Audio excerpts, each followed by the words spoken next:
Hello and welcome back to the channel. If you are new here, I am MetaStar Messenger, creator and host of the Chronus Book of Days, a one-of-a-kind, weekly tarot calendar system of my own invention, that you won't find anywhere else on the web or in print. The Chronus Book of Days is essentially the traditional 78-card Rider-Waite deck, reimagined into an insightful 52-week calendar system. In this unique system, the weekly 3-card reading is based on cards that are chronologically fixed and cyclical, much like the 12 months in a regular calendar year, or the 7 days of the week as we typically know them. What prevents this calendar system from becoming redundant or static is the incorporation of two key elements, the first being the Major Arcana long-range host for each year. Each year is numerically associated with one of 9 specific Major Arcana cards, providing a broader yearly theme or universal vibration.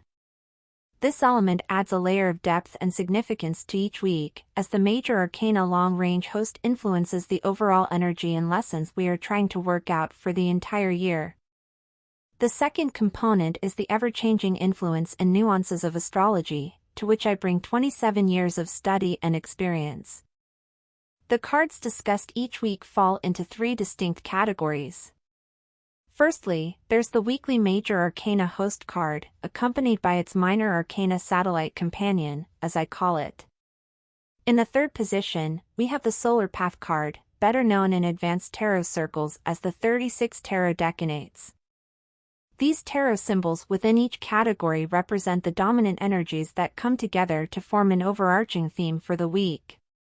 They mirror the situations and challenges that the collective may encounter, as well as news headlines and other synchronicities you can expect if you're paying attention.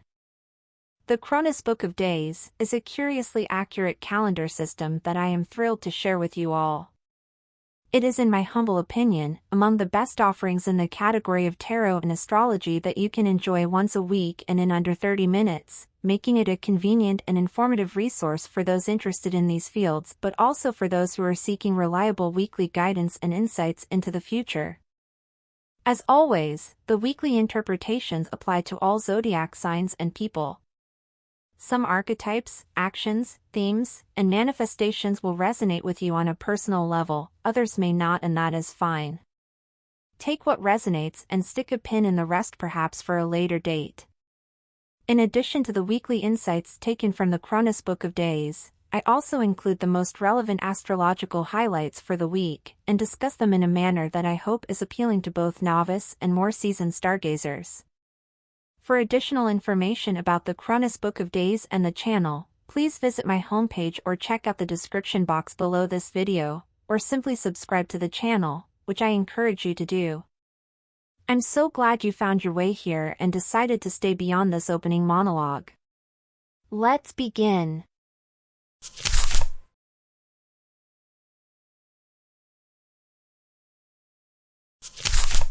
In many cases, enjoying a bountiful Christmas with all the trimmings and little extras isn't really about whether you've been naughty or nice, or whether you're rich or poor. Instead, it's largely influenced by the presence or absence of thoughtful feminine energy woven into your holiday traditions. Allow me to say the quiet part out loud: if Christmas were primarily orchestrated by men, as we are generationally misled into believing, the holiday as we typically know it and celebrate it might not be as merry and bright as it often is. If women of the Western world ever decided to stand down, satisfied with a very limited shadow role, thereby allowing the men and fathers everywhere to take over the reins of Christmas, we're talking soup to nuts here, no doubt the holiday would turn into quite the chaotic and disorganized shit show, not too soon forgotten.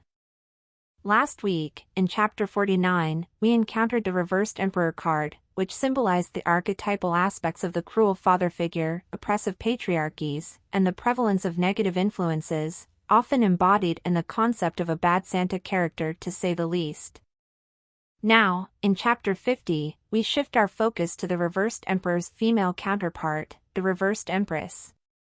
Card number 3 in the Major Arcana and ruled by the planet Venus, the Empress reversed, or when exhibiting its shadow, is associated with the negative aspects of archetypal motherhood. Here the Empress is the terrible mother, embodying qualities often associated with she-demons, evil queens and stepmothers, as depicted in various cultural narratives. The empress is personified by the Greek goddess of agriculture, Demeter, known for her ability to bring forth bountiful harvests and maintain perpetual springtime on earth. Her daughter, Persephone, was her pride and joy. As the mythology goes, one fateful day, while Persephone was picking flowers in an open meadow, Uncle Hades, god of the underworld, emerged from the earth and kidnapped the young girl to be his queen. Devastated by the loss of her daughter, Demeter, commonly known as Mother Nature, plunged the world into an endless winter. She mourned and searched for Persephone tirelessly, and here's the important part, neglected her duties as the goddess of agriculture and fertility. Crops soon withered, and a great famine spread across the land. The gods grew concerned and intervened, urging Hades to return Persephone to the surface. Hades agreed, but there was a catch. Before Persephone left the underworld, he gave her pomegranate seeds to eat. Consuming food from the underworld bound her to spend a portion of each year there. This soul contract between Hades and Persephone, according to myth, is why we have the changing of seasons. When Persephone returned to her mother, Demeter's joy was so great that she allowed the earth to bloom once more, bringing on the return of spring and summer. But when Persephone had to return to the underworld, Demeter's grief so profound, would once again bring harsh winter. Demeter and the reversed empress captures the sentiment that says, "When mama ain't happy, ain't nobody happy." Suggesting that when week 50 cycles around, it's probably best to pay attention to feelings and expressions of frustration, irritation, or unhappiness, and address the situation, that is, if you don't wish to find cold turkey and icicles in your stocking. This common refrain, "If mama ain't happy ain't nobody happy," holds a timely and deeper truth about the pivotal role that mothers and females in general often play in the daily lives of their families. It reflects the idea that a mother's well-being and contentment have a significant impact on the overall happiness of her children and harmony within the household. In the chronicles of human history, the concept of male power and patriarchy has, at times, led to the removal or suppression of the feminine divine and maternal presence in religious narratives. This transformation has often left an awkward void where once stood goddesses Isis and symbols of motherhood like Mother Mary with her child in her lap. It wasn't always this way. As societies shifted towards patriarchal systems and male-dominated religious hierarchies, prominence of the feminine divine waned. In many cases, the motherly aspects of feminine deities were overshadowed, erased altogether, or replaced by male figures, often depicted as white men in positions of authority. This shift has not only altered religious symbolism but has also had a profound societal impact. Just look around. The replacement of goddesses and maternal figures for images of jolly white men holding screaming children on their laps symbolizes the shift away from the gentle nurturing and protective qualities associated with the feminine divine, to a representation of power and control, sometimes at the expense of empathy and compassion. This transformation has created a burden upon women and an awkward gap in our spiritual understanding, leaving questions about the role of the feminine divine and maternal in our religious and cultural narratives. In the modern context of the Christmas holiday season, there are often very distinct and sometimes burdensome expectations placed upon women and mothers, while the men can opt to do the required minimum, occasionally begrudgingly so. This dynamic can be particularly pronounced during a time when family traditions and gender roles intersect, and the symbolism of Santa Claus, a white man, receiving much of the credit on Christmas morning can feel like an added insult. For many women, wives, and mothers, the holiday season often means taking on multiple roles simultaneously. They become the event planners, gift shoppers, decorators, and culinary magicians, all while juggling their usual countless domestic responsibilities and careers for less and unequal pay. Ironically, this pervasive expectation placed upon women, particularly wives and mothers, is often perpetuated by other women, albeit not explicitly. It's this unspoken holiday rule which implies that despite the demands of a mother's everyday life, she should effortlessly be able to create holiday magic complete with thoughtful, beautifully wrapped gifts, intricate full-course meals, and a clean, welcoming, cozy home. On the other hand, men find themselves adhering to more traditional roles, where their contributions during the holiday season are often limited to tasks that seem less demanding or less central to the festivities, leaving enough room to be the stereotypical comical screw-up even in their minimal roles. This traditional unequal distribution of responsibilities often means women carrying most of the holiday workload. Yet, despite this relentless dedication and effort, it can feel as though the credit often goes elsewhere. And as the holiday season culminates, Santa Claus, a universal symbol of joy and giving, is often celebrated as the hero of the day. The figure of Santa Claus can reinforce these gendered expectations. His image perpetuates the idea of yet another male figure, in some respects only second to God himself, receiving praise and recognition for our joyous moments and material blessings, by overshadowing the tireless contributions of women, and all that they do from behind the scenes.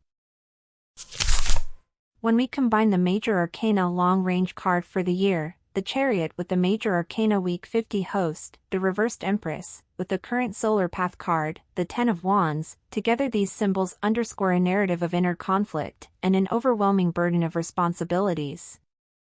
The Reversed Empress represents a lack of nurturing and abundance, while the Ten of Wands signifies the weight of numerous obligations, the carrying of guilt, and other challenges.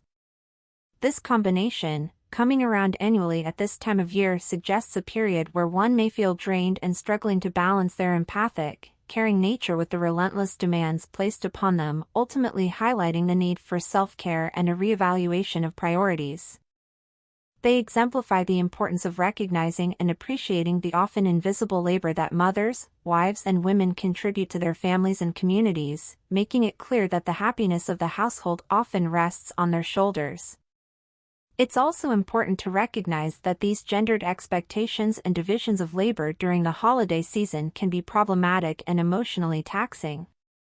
Furthermore, when we consider the Reversed Empress card alongside Major Arcana Key 12, the Hanged Man, a card associated with the month corresponding to its numerical position and also sharing the same Tarot 3's constellation with the Empress, we can observe the making of a difficult karmic pattern within these traditional self-sacrificing gender roles, placing undue pressure on women and mothers, often leaving them with little time to relax or to enjoy in the festivities themselves. The Knight of Pentacles, satellite companion card to the Shadow Empress, complements the narrative by symbolizing the diligent and responsible nature of most mothers, as well as the tireless work they do to ensure the well-being of their families, both in their regular daily roles and during the holiday season. In the tarot, the Knight of Pentacles is associated with the sign of Virgo, and therefore characteristics of dedication, hard work, attention to detail, slow methodical approaches, and a strong sense of service to others and responsibility. This knight is depicted upon a dark, stationary horse symbolizing his focused and committed nature. He is the active embodiment of reliability and practicality. Together with the Reversed Empress, the Knight of Pentacles can be seen as a representation of mothers and women who take on a multitude of roles and responsibilities. From cooking and cleaning to organizing holiday festivities and ensuring that everyone's needs are met equally. Just like the knight, they approach their duties with a sense of honor, unwavering dedication, and meticulous care, leaving no stone unturned to create a memorable holiday and happy home for all. The Knight of Pentacles, in conjunction with the third decan of Sagittarius represented by the Ten of Wands, reinforces the concept that mothers frequently bear the weightiest burdens, shouldering responsibilities that often go unnoticed or unappreciated, all without monetary compensation or other tangible rewards. Together, these symbols emphasize the sentiment that while Santa Claus may receive credit for bringing magic and joy to the holiday season, it is most often the mothers and women who diligently lay the groundwork and invest tireless effort to ensure that everything comes together. By integrating the Reversed Empress, who serves as the central host of Week 50, with her satellite companion, the Knight of Pentacles, and complemented by the Ten of Wands solar path, which represents the final stretch of autumn or the approach to the holiday season's finish line, a profound message emerges. It speaks to the immense dedication and responsibility that mothers, wives, and women worldwide carry within their daily roles. This underscores the poignant truth behind the phrase, "If mama ain't happy, ain't nobody happy," making it all the more meaningful.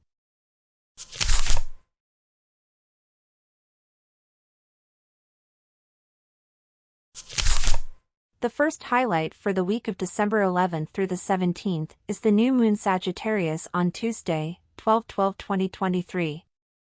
The double 12 in the date for this new moon emphasizes and reinforces the influence of the Hangman card, which I will discuss in a few. Here the new moon is charted for 6:32 p.m. East Coast, United States.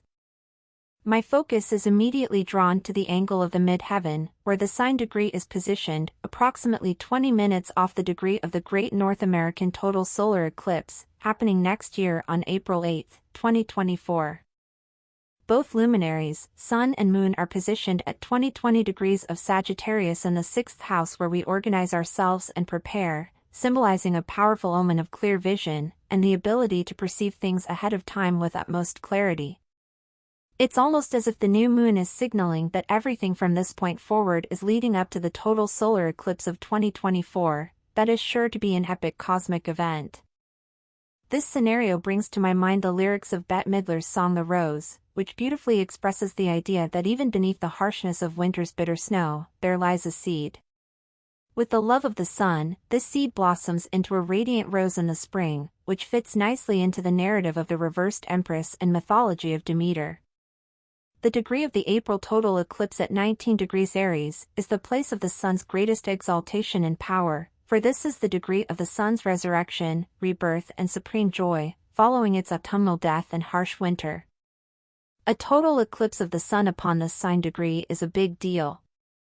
As we move forward, in the weeks ahead and chapters to come, you will begin to notice the incremental convergence of the planets taking their place in preparation for this springtime cosmic event. In the meantime, the new moon in Sagittarius brings its annual holiday vibration filled with good cheer, optimism, accelerated anticipation, exciting news, and even moments of personal accomplishment we're eager to share and celebrate with the world. This year, the new moon Sagittarius takes position in the mutable house of Virgo, which adds an element of careful optimism and humility, preventing us from getting too carried away before we even begin. During this time, there's a noticeable increase of to-dos to get done and managing everyday details and practical matters, but it's a wonderful, positive kind of busy. It's a reflection that your life is expanding in positive ways, and you've truly earned this moment in the sun. The new moon forms a waning square aspect with Neptune, which is positioned inside Sagittarius house, and is strong in its own sign of Pisces, moving in direct motion. This square aspect represents a moment of surreal reflection. Suddenly, you become aware of the bigger picture and how interconnected your choices and risks are with those of others. It's not only about risks you've taken but also how the decisions made by others have contributed to your growth as a person or even favorable situation. This new awareness creates the space for greater forgiveness and the allowing of bygones, replacing the tears and anger that were once overwhelming. The Hangman, as the numerical and universal symbol for the month of December in the tarot, can be linked to the new moon on 12/12 in Sagittarius and its square aspect with sacrificing Neptune and Pisces.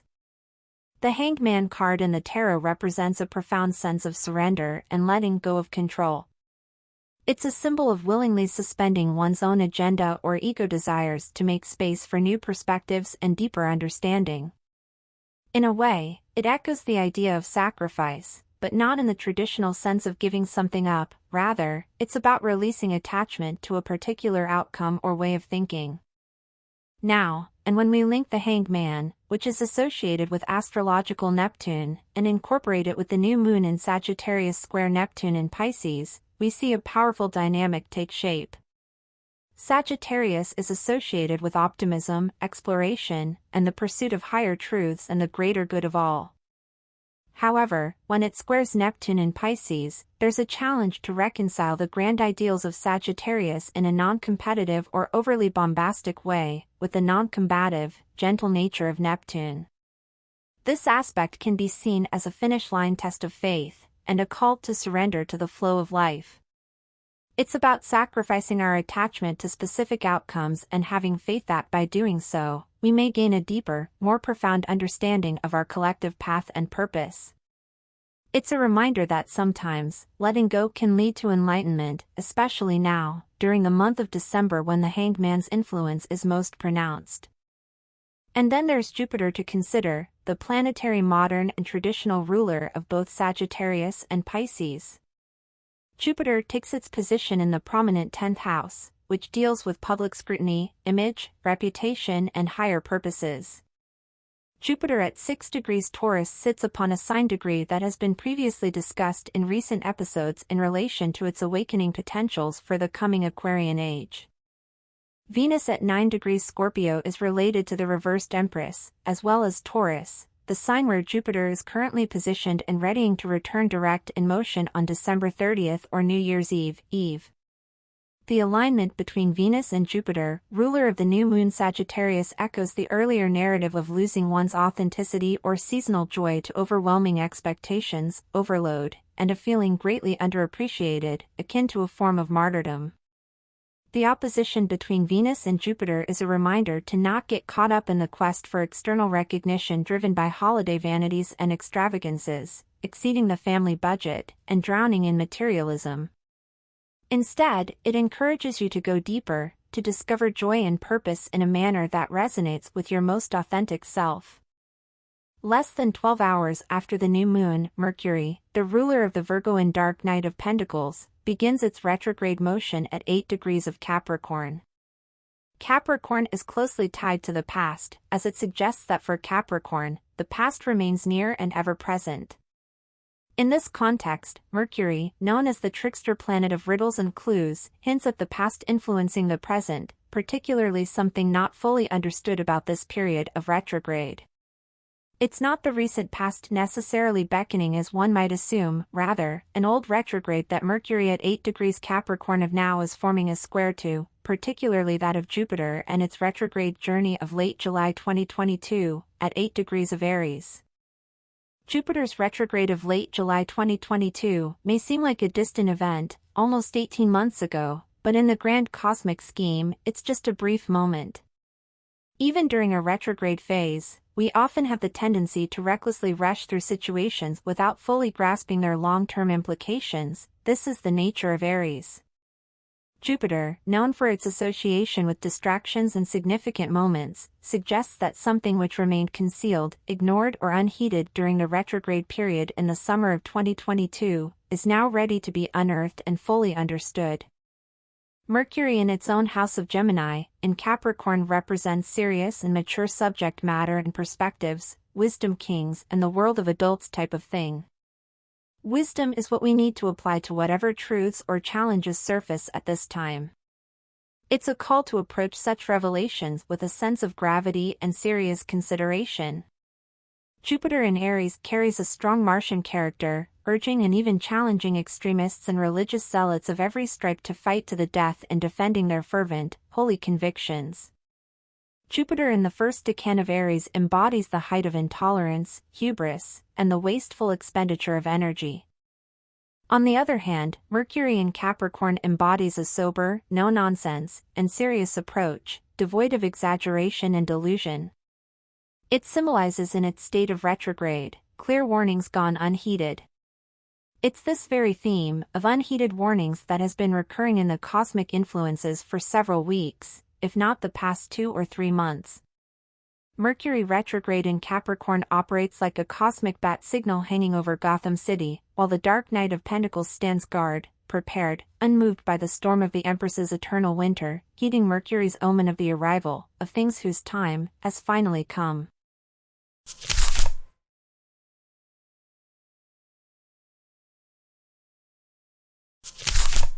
In Chapter 50, I unapologetically explored the significance of feminine energy in holiday traditions, particularly during Christmas.